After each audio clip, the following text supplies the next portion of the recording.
Hello and नमस्ते। English मित्र की इस यूनिक प्रैक्टिकल टीचिंग की एक और ई क्लास में आपका स्वागत है। मैं हूं अजय बिश्नोई। आज का डे नंबर 6 है, तो आज वाला टॉपिक कवर करने के बाद आप मान के चलें इंग्लिश का जो बेसिक जो टॉपिक्स हैं वो आप सब कवर कर चुके हैं। आज की जो क्लास है वो फ्यूचर के बारे में हम लोग बातचीत करेंगे कि फ्यूचर में आखिर कौन सी जो चीज़ें आखिर फ्यूचर में हम कैसे बातचीत करते हैं, फ्यूचर के लिए सवाल कैसे पूछे जाते हैं, कौन से टाइम वर्ड्स हैं खासकर जिनका हम लोग यूज़ करते हैं, उन सब की हम बातचीत करेंगे। लेकिन सवाल इंग्लिश सीखने का सबसे बेस्ट वे क्या है, इंग्लिश सीखने का सबसे बेस्ट तरीका। कन्फ्यूज़न हमेशा ये रही है। हम जब इंग्लिश बोलना स्टार्ट करते हैं हमने इंग्लिश को एज अ लैंग्वेज की बजाय में हमने इंग्लिश को एज ए सब्जेक्ट बोलना स्टार्ट किया और वहीं गड़बड़ हो जाती है। इंग्लिश को एज अ लैंग्वेज सीखना ही सबसे बेस्ट वे है। इसीलिए हमने इंग्लिश मित्र में इंग्लिश को हमारी जो अप्रोच है वो एज अ लैंग्वेज है। इसके लिए हमने बहुत ज़्यादा कुछ नहीं किया है, सिर्फ हमने थोड़ी सी चीज़ चेंज की है। और वो चीज़ क्या चेंज हमने किया है, अगेन शिव खेड़ा जी वाला जो बेस्ट कोट है कि विजेता कोई अलग काम नहीं करते, वो बस काम को अलग तरीके से करते हैं।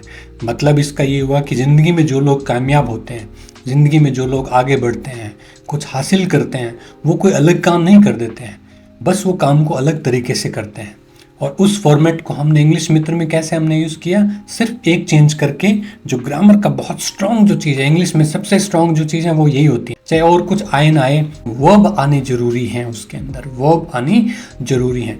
वर्ब को ही हमने जो सबसे ज़्यादा चीज़ यूज़ होती है बातचीत में, हमने उसको चेंज करके हमने बोला कि हम लोग यहाँ इंग्लिश मित्र में हम वर्ब नहीं बोलेंगे, हम वर्ड यूज़ करेंगे एक्शन। एक्शन मतलब वो वाली बात, camera, light, sound and then action. मतलब उसके बाद में जो भी होना है वो होता रहता है। बिल्कुल हम यहाँ एक्शन की बात करें और हमारे चारों तरफ अगर आप नज़र उठाएं, नज़र देखें, थोड़ा सा गौर करेंगे, आप देखेंगे, आप पाएंगे कि हमारे चारों तरफ बहुत से एक्शन होते रहते हैं। ऐसे एक्शन हैं जो इस टाइम चल रहे होंगे, ऐसे एक्शन है जो हम लोग रूटीन की बात करते हैं, रोज़ हम लोग करते हैं। ऐसे भी हैं, हमने अगर मैं कहूँ कि इससे पहले हमने जो पिछले वाली जो क्लास थी हमने उसमें बात की, जो हमारा जो पास्ट में है, पास्ट के हमने एक्शंस की बात की ना, बचपन में हम कभी खेला करते थे, वो सब के सब एक्शंस कभी ना कभी कुछ न कुछ हुआ होगा। वो सब एक्शन अभी जो हो रहा है, कभी भी जो होगा, सब कुछ जो है वो एक्शन में आता है। और इन एक्शन को जो करने वाले हमारी जो मूवी है, जो मैंने कहा कि कैमरा, लाइट, साउंड, एक्शन, सारा ये मूवी वाला सा माहौल बन गया ना, इसमें हमारे जो एक्टर्स हैं, एक्ट्रेसेस हैं, हमारे जो इसको मतलब अगर मैं सरल भाषा में कहूँ, लाइक सिंपल लैंग्वेज में, just to put in simple terms, कि जो डूअर्स हैं, यानी कि जो काम को करते हैं, एक्शन मतलब काम ही है, इनको काम को जो करते हैं वो लोग कौन है, उनको हम डूअर्स बोलते हैं। और इन डूअर्स में नॉन लिविंग चीज़ों को हमने ऐड नहीं किया है, हमने सिर्फ जो ऐड किया वो ये है, जैसे मैंने कहा आई सबसे इंपॉर्टेंट है, आई जो काम करता है। इसमें डूअर्स में हमारा यू भी आता है।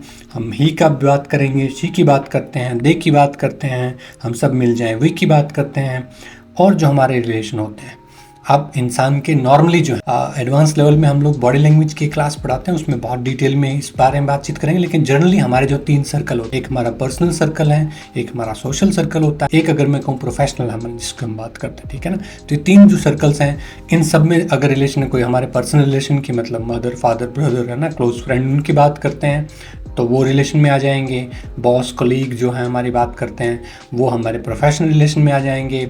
नेबर हो गए हमारे ना, मतलब कंट्री मेट्स हो हमारे हो गए, या जो आपके गांव से हैं सबकी जिनकी बात करते हैं, वो सब के सब जो हमारे सोशल रिलेशनशिप में आ जाते हैं। और उसके अलावा हमारे पास में जो हमारा नंबर 8 जो है हमारा, वो है नेम। हम लोग कई बार क्या करते हैं, नाम लेकर हम बातचीत करते हैं। क्यों, अगर मुझे पता है कि कबीर ये काम कर रहा है, समीर ये काम कर रहा है, राम ये काम कर रहा है, रवि ये काम कर रहा है, तो हम लोग उनका नाम ले लेते हैं। ये 8 हैं, मतलब ये टॉप 8 जो कंट्रीब्यूटर्स हैं इंग्लिश सिखाने में। इनसे ज़्यादा आपकी हेल्प कोई नहीं करेगा, मैं भी नहीं कर सकता। ये याद रखना, यही आपके 8 बडीज़ आपके जो है वो यही वाले हैं। अब तक इंग्लिश मित्र में आपने देखा, मतलब आपने सीखा, अब तक हमने इंग्लिश मित्र में जो हमने सीखा वो ये डे 1 में हमने बात की आईएनजी कहाँ लगती है, अगर कोई एक्शन अभी इस टाइम चल रहा है आईएनजी लगाएंगे। हैज़ हैव कहाँ लगते हैं, अगर कोई भी काम अभी भी चलता हो, फिनिश होता है, उसमें हम हैज़ हैव लगाते हैं। एक्शन की हम लोग थर्ड फॉर्म का यूज़ करेंगे, हम उसके बाद में डू का यूज़ करते हैं। रूटीन की बातें करने के लिए कोई भी काम सामने वाले से पूछते हैं, चाहे उसने आज किया, चाहे वो आज कर रहा है, रूटीन की बात करें, चाहे वो 5 साल में एक बार करे, 10 साल में एक बार करे, हफ्ते में एक बार, महीने में, मतलब कैलेंडर में जो कुछ भी आता है, अगर वो कोई भी काम उसके बारे में पूछने, क्या आप ये करते हो, करोगे या किया था नहीं, क्या आप ये करते हो रूटीन की, तो फिर डू लगता है। अगर वही बात मैं आपसे पूछने के बजाय आपसे पूछूं लेकिन थर्ड पर्सन की बात कर रहा हूँ तो वहाँ पे डज लग जाएगा। वो हमने टॉपिक कवर किया। और भूतों को कैसे भूलेंगे, जो उससे पहले वाला टॉपिक था, हमने बिल्कुल पास्ट की हमने बात की। हमने देखा कैसे डिड यूज करके, ऐसे डिड का यूज करके हम लोग 90% टाइम, मोर देन 90% टाइम हम लोग बिल्कुल सही सेंटेंसेस बना सकते हैं। आज का टॉपिक जो है, मैंने कहा छोटी सी आशा, फ्यूचर को लेकर हम सब की कोई न कोई उम्मीदें हैं। आपने कोर्स भी कुछ उम्मीद के साथ स्टार्ट किया। हम में से ज़्यादातर लोगों की हालत बिल्कुल ऐसी सी है। बस हम लोग चाहते हैं कि बस किसी भी तरीके से फ्यूचर में कुछ एक झलक देख लें। आज हम लोग इस फ्यूचर की बात करेंगे। तो प्रैक्टिस, इसलिए मैंने कहा ये जो पहले 6 क्लासेज हैं, इन 6 क्लासेज में हमने वो तीनों जो इसका हमारा जो टाइम है, मतलब प्रेजेंट का हो गया, पास्ट का, फ्यूचर का, उन सबको हम कवर कर चुके हैं। ये 6 क्लासेज आप मस्ट हैं कि आप ये जरूर ये लगाएं। आपका टारगेट क्या है, आपने ये जो 6 टॉपिक हैं किसी न किसी को जरूर आपने बताना है। फिर आपका लर्निंग प्रोसेस जो होगा वो बहुत ही उसको स्पीड अप हो जाएगा, वो बहुत जल्दी मतलब काइंड ऑफ बूस्ट हो जाता है। अब बात करें फ्यूचर की। आखिर फ्यूचर इंग्लिश में हम लोग जब बात करते हैं फ्यूचर, क्या चीज़ हम यूज़ करते हैं, कैसे हम लोग सेंटेंसेस बनाएंगे, ये आपने पक्का सुना है। हम में से लगभग सभी लोगों को पता है कि फ्यूचर की जब बात करते हैं तो हम विल का यूज़ करते हैं। मान लो अगर फॉर एग्जांपल हमारे जो 8 के 8 जो करेक्टर, उसकी मैं आपके लिए बात कर रहा हूँ, तो फिर चाहे वो आई की बात हो, यू की बात हो, वी हो, ही हो, शी हो, नेम हो, रिलेशन हो, चाहे वो दे हो, कोई भी हो, सब के साथ में लगेगा विल ही। क्योंकि सभी फ्यूचर को लेकर 100% किसी को भी फ्यूचर का नहीं पता। 100% किसी को भी फ्यूचर का नहीं पता, इसीलिए सब अनसर्टेन है। एक ही चीज पक्की है कि सबके साथ में लगेगा विल ही। उसके बाद में आप ये जो डूअर हैं इसको आप चेंज करते रहें। विल लगाओ, यू लगाओ, विल यू, और जो सवाल पूछना है उसको अगेन हम जब एक्शन लिखते हैं उसका मतलब होता है कि ये हम लोग यहाँ पे जो मतलब जो भी जैसा एक्शन है उसको लगा देंगे बिल्कुल फर्स्ट फॉर्म में। इसमें आपको कोई इंजीनियरिंग नहीं करनी है, कोई भी है ना अपनी तरफ से कुछ मत करना। विल के साथ में और कुछ नहीं लगेगा। विल के बाद में विल लगाया, यू लगाओ, एक्शन लगा दो, फर्स्ट फॉर्म ही लगेगी। अब इसका जब जवाब देंगे हम लोग तो हमारे पास ऑप्शन क्या है, जैसे हमने प्रेजेंट में डू डज था तो ऐसे एस लगाते थे, और पास्ट में जैसे हमने बात की डिड के बाद में सेकंड फॉर्म लगाते थे। फ्यूचर की अच्छी बात क्या है, सिर्फ एक ही लगाना है, आई लगाओ, विल लगाओ, जो एक्शन है वो लगा दो। मतलब कोई झंझट नहीं, कुछ भी ऐसी एस का कोई चक्कर नहीं, सेकंड फॉर्म का कोई चक्कर नहीं। सामने वाले ने जैसा सवाल पूछा है उसको बिल्कुल एज इट इज आपने बस ये विल को हटा दो, यहाँ पे खुद को लगाओ, आई लगाओ और विल आई, उसके बाद में इंटरचेंज कर दिया, आई विल एक्शन मैं ये करूँगा, मैं नहीं करूँगा, कुछ नहीं करना, सिंपल। जो हमारे विलन्स हैं अनोटी नॉट, मतलब मैं नहीं करूँगा, आई विल नॉट एक्शन, कोई झंझट नहीं, कुछ भी नहीं, मतलब कोई टेंस की कोई टेंशन नहीं है यहाँ पे। सिर्फ लगाओ विल यू एक्शन, क्या आप ये करोगे, आई विल एक्शन, मैं करूँगा I will not action, that's it, done. जैसे मैंने पहले कहा, अगर आई यू से पूछेगा फ्यूचर के बारे में तो फिर उसके पास एक ही ऑप्शन है, सवाल को विल से स्टार्ट करना है। अगर आई पूछेगा ही शी के बारे में कोई ऑप्शन नहीं है, सिर्फ विल से स्टार्ट होगा। अगर आई पूछेगा शी के बारे में कोई भी, क्या वो ये करेगा, तो फिर कोई ऑप्शन नहीं है, विल से पूछेगा। चाहे वो दे हो, चाहे वो वी हो, एक ही ऑप्शन है कि अगर आप फ्यूचर की बात कर रहे हैं तो भाई लोग आप लोगों को सिर्फ यूज़ करना है विल।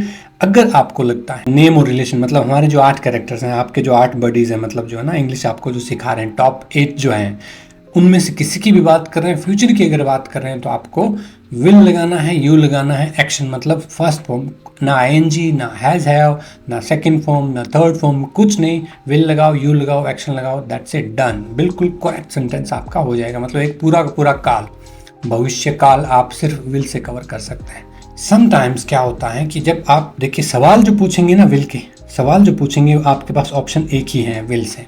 जवाब जब हम देते हैं तो देखो, एक तो हमने कहा कि मैं ये करूँगा, एक होता है कि मैं ये नहीं करूँगा। लेकिन कई बार क्या है, हम लोग सामने वाले को सीधा सीधा जवाब भी नहीं देते। कोई जो हमसे पूछता है, बहुत कम बार है कि हम लोग उसको सीधा जवाब दें। सामने वाले से पूछते हैं, क्या तू मूवी देखने चलेगा? अब इसका देखो जवाब अगर कोई बताना चाहे, मुझे पता है कि मुझसे आपने पूछा, sir will you go for a movie this next Sunday. अब मुझे पता है मैं जा सकता हूँ मैं, या मेरे पास अच्छे ऑप्शन तो है, मैं बताना चाहूँ तो मैं कह दूँगा कि मैं जा सकता हूँ, यस आई विल गो, और मैं कह दूँ मैं नहीं जाऊँगा, आई विल नॉट गो। लेकिन प्रॉब्लम कहाँ आती है, हम इंडियंस को आदत ऐसी है कि सामने वाले को कन्फ्यूजन में रखो, और मैं उसका जवाब आपको दूंगा, मैं शायद आऊँगा। अब आपको लगता है यार अब ये शायद का क्या मतलब है ना, मतलब हम आपकी टिकट खरीद लें, फिर आप कहोगे मैंने कहा था ना मैं तो शायद आऊँगा। और अगर आपकी टिकट ना खरीदें और आप वहाँ पहुँच जाओ, फिर आप कहोगे सर आपने है ना मेरी टिकट नहीं खरीदी। अरे भाई मैंने कहा था मैं शायद आऊँगा, अब इसका क्या मतलब ना अभी आप सीधा सीधा जवाब भी दे सकते हो ना। इसीलिए मैंने है ना सोचा कि ये टॉपिक भी आपका साथ में कवर जरूर करें कि जब आपको फ्यूचर की बात करनी होगी, कई बार हम उससे भी ज़्यादा आगे चले जाते हैं। एक तो बोले कि मैं शायद करूँगा, और तब हमें लगता है अभी भी चैन नहीं पड़ा हमें, हम लोग उसमें और ऐड कर देते हैं यार मैं शायद ही करूँगा। तो सामने वाले को जब सीधा जवाब ना देना हो तो ये ऑप्शन ऐड कर देते हैं, भाई आप करोगे या आप नहीं करोगे। इसके अलावा भी ऑप्शन हमने साथ में आपके बोलते हैं ना कि तर्कश में हर तरीके के तीर होने चाहिए, तो वो तर्कश का ये जो तीर है ना कि मैं शायद करूँगा, मैं शायद ही करूँगा, वो फ्यूचर के लिए ही बने होते हैं। और इनकी जब आपने बात करनी हो तो हमारे पास में दो ऑप्शन आते हैं, या तो हम लोग मे का, बस ये ध्यान रखना एक सेंटेंस में विल और मे दोनों साथ नहीं लग सकते। साथ कब लगेंगे? जब आपका सेंटेंस गलत हो ठीक है, मतलब एक सेंटेंस में विल और मे साथ नहीं लगेंगे। साथ तभी लगाना जब सेंटेंस गलत बनाना हो। एक सेंटेंस में मे और माइट साथ नहीं लग सकते, साथ तभी लगाना जब आपने सेंटेंस गलत बनाना हो। एक सेंटेंस में विल और माइट साथ नहीं लग सकते, साथ तभी लगाना जब आपने, अब मैं समझ गया ना, मैं ज़्यादा नहीं बोलूँगा। तो इसलिए बस अब हमें ये देखना है कि कहाँ पे मे लगेगा और कहाँ माइट लगेगा। अब बात करें हम लोग शायद और शायद ही की, कहाँ पे शायद लगाएंगे, कहाँ पे शायद ही लगाएंगे। अगर आपको लगता है आप कोई काम 50-50 कर रहे हैं तो आप सोच लेना कि आप मे का यूज़ कर रहे हैं ना, कि मैं शायद करूँगा मतलब मे है। अगर शायद के बाद ही लगा दिया तो आपने 50 से रिड्यूस करके 10%, मैं तो कहूँगा 5 to 10%, इवन 5 से 10% जब आप ये कहना चाह रहे हैं सामने वाले को, बस आपने मना नहीं किया और थोड़ी सी उम्मीद छोड़ दी। जैसे फॉर एग्जाम्पल ये इस जो पिक्चर लगी इसको देखो, ऊपर बादल, ये इनको बादल समझे प्लीज़, ये बादल हैं और ये इंसान यहाँ पे वेदर फोरकास्ट ये करने वाले हैं। इन्होंने ऐसे हाथ बाहर निकाल के देखा कुछ समझने, लेकिन इनको बादल दिखे। इन्होंने क्या कहा? शायद कल बारिश होगी, क्योंकि कुछ न कुछ बादल बरसने के लिए बादल तो ज़रूरी है ना, बरसने के लिए बादल तो ज़रूरी है। तो इसने इनको लगा उम्मीद तो है ना, बादल है। इन्होंने बाहर देखा, ये सूरज है ऐसे बिल्कुल गाढ़ा, लेकिन अभी भविष्य अनसर्टेन है तो ये बिल्कुल नहीं कह सकता नहीं होगा। लेकिन इन्होंने क्या किया, उनको लगता है यार सूरज है, ओके, तो इन्होंने कहा माइट, इट माइट रेन। इसका मतलब ये हुआ कि शायद ही बारिश होगी। इट मे रेन मतलब हो सकती हैं, चांसेस हैं। तो मे कहाँ लगेगा? जहाँ पे आपको लगता है 50% चांसेस हैं। माइट कहाँ लगेगा? जहाँ पे आपको लगता है 5 to 10% आपके चांसेस हैं। जो फ्यूचर की हम बात कर रहे हैं, तो मैंने कहा सवाल जो पूछेंगे सारे के सारे विल से पूछेंगे। जवाब जब हम लोग देंगे तो उसमें हमारे पास में ऑप्शन जो है वो 4 हैं। कौन कौन से हैं? मैं करूँगा, आई विल एक्शन, मैं नहीं करूँगा, आई विल नॉट एक्शन, मैं शायद करूँगा, तो फिर आप बोलेंगे कि आई मे एक्शन, और आप बोलेंगे कि मैं शायद ही करूँगा, इसका मतलब आई माइट एक्शन। तो आपके पास 4 ऑप्शंस होंगे। सवाल पूछने के लिए एक ही ऑप्शन है, लेकिन जवाब देने के लिए आपके पास में 4 हैं, आई विल नॉट, आई मे और आई माइट। मे कहाँ? जब शायद कहें, माइट कहाँ? जब आप शायद ही कहें। चलिए सेंटेंसेस बनाते हैं। इसमें सवाल की बजाय में, मतलब इसमें क्वेश्चंस की बजाय में आंसर ज़्यादा है, क्योंकि आप ये याद रखना मे माइट से क्वेश्चन नहीं पूछे जाते। मे सेंटेंस में लगता है लेकिन रिक्वेस्ट के लिए, जब आप बोलते हैं मे आई डू दिस में, वो, लेकिन वो फ्यूचर वाली बात नहीं होती। सवाल फ्यूचर के क्वेश्चंस जो बनेंगे वो सिर्फ विल को ऐड करके बनने वाले हैं। ओके, इसलिए मैंने इसमें क्वेश्चन के अलावा आंसर्स वाले इसमें ऐड कर दिए, ताकि हम लोग सारे हमारी जो प्रैक्टिस है वो सारी हो जाए इसमें। लेट्स सी, आप गैस करना कि इसमें विल लगेगा, इसमें विल नॉट लगेगा, इसमें मे लगेगा, इसमें माइट लगेगा। उसके बाद हमारे आंसर्स आगे लिखे हुए हैं। वह अगले सप्ताहांत, आई एम सॉरी अगेन, हर बार मुझे सॉरी बोलनी पड़ती है, टिपिकल हिंदी है, मतलब वीकेंड की बात कर रहा हूँ मैं, हफ्ते के लास्ट वाले दिन। वह अगले सप्ताहांत अपने दादा दादी से मिलने जा सकती हैं। जा सकती हैं, क्या लगता है? जाएगी अगर होता तो हमें पता लग जाता विल। शायद जा सकती हैं और शायद ही जा सकती हैं। शायद ही की नहीं लिखा इसमें, जा सकती हैं। हमें लगता है संभावना है 50-50, तो आई फील कि इसमें मे लगना चाहिए। तो अगर मैं बात करूं, शी मे लगेगा। ओके, दैट्स करेक्ट वन, बिल्कुल सही है। मैं और मेरा दोस्त अगले साल कॉलेज से स्नातक होंगे। हम अगले साल मतलब ग्रेजुएट हो जाएंगे कॉलेज से। तो यहाँ पे क्या लग सकता है? इसने शायद नहीं कहा, शायद कहते हैं घर वालों से, हो सकता है जूते भी पड़े हुए हैं ना, शायद पास हो जाए, मतलब फीस भरी जा रहा है, शायद ही होगा। इसलिए बोलते वक्त कृपया अपने शब्दों का चयन बहुत ही सोच समझ कर करें तो यहाँ पे क्या है, विल लग जाएगा। और आनंद 2025 में रोल्स रॉयस खरीदेगा। ये नाम मैंने ऐसे यूज़ कर लिया है कि उसके आगे रोल्स में 2025 छोड़ के कल का भी लिख सकता था, कल खरीदेगा। आप समझ सकते हैं इसके बाद में नाम के साथ नेम क्या लग सकता था। यानी रोल्स रॉयस खरीदेगा, कोई बड़ी बात नहीं उसके लिए। यहाँ पे पक्का विल के अलावा भी कुछ होता तो हम तो वो भी ऐड कर देते। कबीर अगले महीने नई नौकरी शुरू कर सकते हैं। अगेन हमें लगता है जरूरी नहीं। ओके, ये भी कॉन्सेप्ट बहुत समझने की बात है ना, इसलिए मैं बोलता हूँ कि आप ट्रांसलेशन पे मत जाना। जब आप इंग्लिश सीख रहे हैं ट्रांसलेशन पे मत जाना, ये देखना कि जो हम बातचीत जो कर रहे हैं भाव समझना, कवि का भाव समझो। मतलब ट्राई टू अंडरस्टैंड कि सिचुएशन क्या है, कि जिसमें जरूरी नहीं है कि शायद आए, है ना, कर सकता है। इसका मतलब ये है कि हम बात फ्यूचर की कर रहे हैं और लगता है संभावना दिखा रहे हैं, तो संभावना मतलब में ही है, संभावना मतलब शायद ही है। वो कम संभावना है, ज़्यादा शायद कर सकता है ना। अगर शायद कर सकता अगर आता है, शायद ही कर सकता आता तो बड़ी अच्छी बात, स्कोर क्लियर कर देते। लेकिन अदरवाइज हम उसको जज कर सकते हैं कि कितनी पॉसिबिलिटीज़ में है, तो उसके अकॉर्डिंग आप मे या माइट का सिलेक्शन, है ना, आप उसमें उसके अकॉर्डिंग आप यूज़ कर लेना। ठीक है, मैं शायद कल सुबह जिम जाऊँ, 5 बजे जिम जाऊँ। अब तो इसमें चलो शायद लग ही गया, सीधा सीधा तो हमें पता है इसमें तो मैं ही आएगा। उनकी टीम समय से पहले इस प्रोजेक्ट को पूरा कर लेगी। कॉन्फिडेंट है बंदे, इसका मतलब हमें पता है इसमें तो विल ही लगेगा पक्का। मेरी पत्नी इस प्रस्ताव को सिरे से खारिज कर देगी। ये ज़्यादातर हस्बैंड्स को पता ही होता है, खारिज कर देगी, मतलब ये भी मुझे पता है इसमें पक्का विल लगेगा। वह जन्मदिन पर एक भव्य पार्टी देगा, इसमें भी विल ही लगेगा। मे की सेंटेंस थोड़े कम आए, माइट के मुझे लगता है ना, लेकिन लेट्स सी। अनंत विल, देखो अनंत इसमें हमारा जो डूअर है कौन है, अनंत। इसमें हमारा जो हमने जो इसका टाइम वर्ड, जिसका हम फ्यूचर की बात करें तो हमने लगाया will. Anant will buy Rolls Royce in 2025। Will के देखो कोई नहीं, इसमें बाइंग नहीं लगा, इसके अंदर मतलब बाइज नहीं लगा, हैज हैव नहीं लगा, कुछ नहीं लग रहा, बस सीधा मतलब will buy Rolls Royce 2025। Kabir might, है ना, इसमें संभावना थोड़ी हमने कम दिखाई तो हमने यहाँ पे might. I may go to the gym, शायद मैंने वर्ड यूज़ कर दिया तो फिर आई मे। उसके बाद देखो गो लगा हुआ है, गोइंग ING वाला कोई चक्कर नहीं है, सिर्फ इसमें ये लगा है गो, तो इसका मतलब गो। आई may go to the gym. उसके बाद हिज टीम विल, पक्का पता है इसको, इसलिए इसने विल लगा दिया इसमें। My wife will refuse this proposal outrightly, ये ऐसे मैंने ऐड कर दिया। आउटराइटली का मतलब सिरे से बिल्कुल, मतलब जब सुनने को तैयार ना हो सामने वाला, है ना। रिफ्यूज द प्रपोजल आउटराइटली ये नहीं हो सकता जब आपको, तो यहाँ पे will refuse the proposal out. He will throw a grand party on his birthday. He will throw, party को थ्रो मतलब फेंकना नहीं होता, मतलब देना, इसका मतलब है ना। He will throw a grand party on his birthday. My friend and I will. अच्छा एक बात ये भी आप ध्यान रखना प्लीज़, है ना, मैनर सर्टिफिकेट्स के अलावा ये ग्रामर का पार्ट भी है। अगर आप कभी किसी दूसरे पर्सन की बात कर रहे हैं कि वो मेरा दोस्त और मैं, है ना, मैं और मेरा दोस्त, हिंदी में हम बोल देते हैं मैं और मेरा दोस्त कल वहाँ जाएंगे, मतलब आपने पहले खुद को प्रायोरिटी दी। इंग्लिश में अगर आप ग्रामर की बात आप कर रहे हैं या अगर कुछ आप लिख रहे हैं तो ये ध्यान रखना प्लीज़, उसमें हमेशा ही आप सामने वाले को पहले इज्जत ज़्यादा देते हैं। तो इसमें आप बोलेंगे माई फ्रेंड एंड आई, ओके। उसके बाद में खुद आपने उसमें यूज़ करना है, मतलब आप खुद को इसके बाद ऐड करना। कोई भी बातचीत हो, ये मैंने मतलब जरूर विल का टॉपिक नहीं, कहीं भी टॉपिक की बात हो, हमेशा ही खुद को, अगर नेगेटिव बात आ जाए, है ना, ब्लेम जब लेना हो तो फिर आप खुद को आगे कर लेना।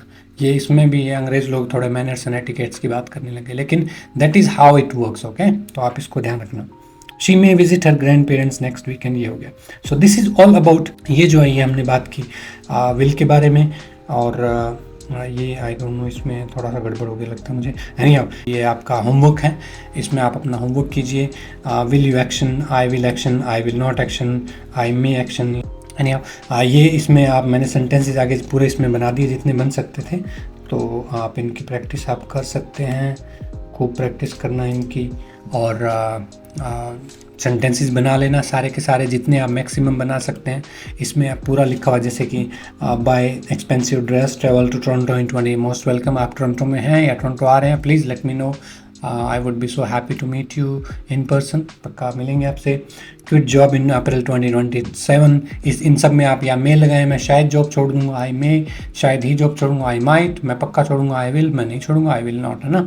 ये सेंटेंसेस आप इनको जितनी आप इंग्लिश मित्र के साथ अपने प्रैक्टिस कर सकते हैं। अब तक हमने जो टॉपिक्स कवर किए हैं इनमें से अगेन ये, जैसे मैंने कहा पहले 6 क्लासेस जो हैं बड़ी इंपॉर्टेंट हैं, और आपका बेस जो है वो इन 6 क्लासेस के ऊपर ही टिका हुआ है।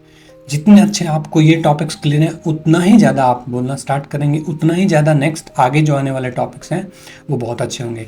तो अभी आज के लिए इतना ही, अभी मिलेंगे आपसे कल, तब तक के लिए शब्बा खैर अगले टॉपिक में। Thank you very much.